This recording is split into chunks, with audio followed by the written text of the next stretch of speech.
Bagi kalian yang hobi makan seafood, pasti sudah tidak asing lagi dengan hewan air yang satu ini. Siapakah dia?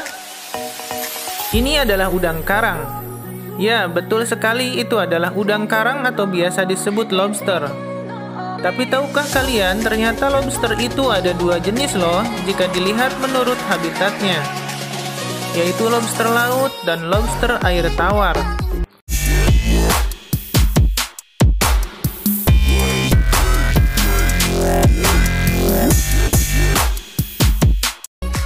Nah, berikut adalah cara menangkap lobster dengan jepitan. Alat ini dapat menjepit tubuh lobster, tentunya dengan mengarahkannya ke badan lobster, lalu menekan tombol pemicunya. Gampang kan?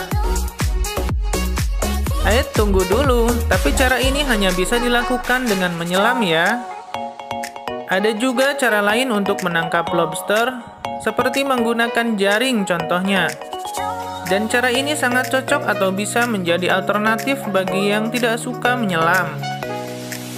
Gimana? Tertarik untuk mencoba? Oh my god! Nah, kalian pernah makan lobster laut?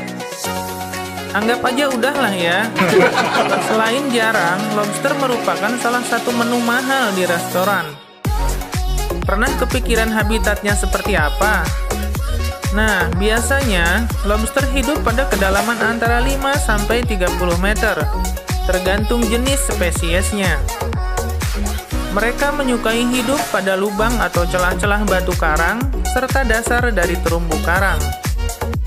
Hampir sepanjang hidupnya, mereka memilih tempat-tempat yang berbatu karang, karena itulah organisme ini dikenal dengan nama udang karang atau lobster.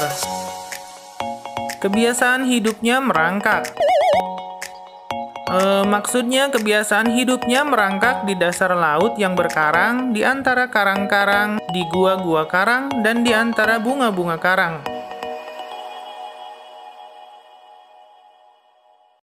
Nah, berdasarkan kebiasaannya merangkak itulah, maka udang karang dapat dikatakan tidak pandai berenang, walaupun memiliki kaki renang. Aneh ya, punya kaki renang, tapi tidak dipakai renang. Udang karang termasuk hewan nokturnal yang aktif pada malam hari. Mereka akan keluar meninggalkan sarangnya untuk mencari makan dan pasif di siang hari. Dan biasanya memiliki aktivitas yang tinggi pada permulaan menjelang malam dan berhenti beraktivitas dengan tiba-tiba ketika matahari terbit. Wah, kebiasaan yang unik. Mirip pencuri, suka aktif di malam hari dan berhenti beraktivitas saat matahari terbit ya. Udang karang atau lobster mengkonsumsi moluska dan echinodermata sebagai makanan yang paling digemarinya.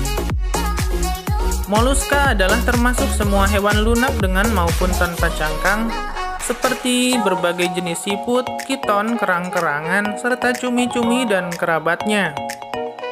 Sedangkan echinodermata adalah sebuah filum hewan laut yang mencakup bintang laut, teripang, dan beberapa kerabatnya. Lalu bagaimana lobster berkembang biak? Dan apa perbedaan antara lobster laut dan lobster air tawar? Seperti halnya udang pada umumnya, lobster berkembang biak dengan cara bertelur. Dan biasanya jumlah telur yang dihasilkan setiap ekor betina dewasa bisa mencapai lebih dari 400.000 butir. Sedangkan perbedaan lobster air tawar dan lobster laut adalah: yang pertama adalah ukurannya. Dari segi ukuran, lobster air tawar terbilang berukuran lebih kecil dibanding lobster laut. Dan yang kedua adalah lobster air laut hidup di air asin seperti perairan pantai yang berkarang atau di sekitar terumbu karang. Sedangkan lobster air tawar hidup di air tawar, termasuk di danau, sungai, anak sungai, dan kolam.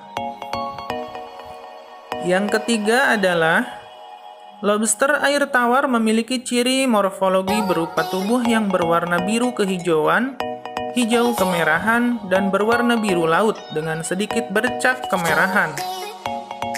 Sedangkan lobster air laut memiliki warna tubuh seperti ungu, hijau, merah, dan abu-abu, serta membentuk pola.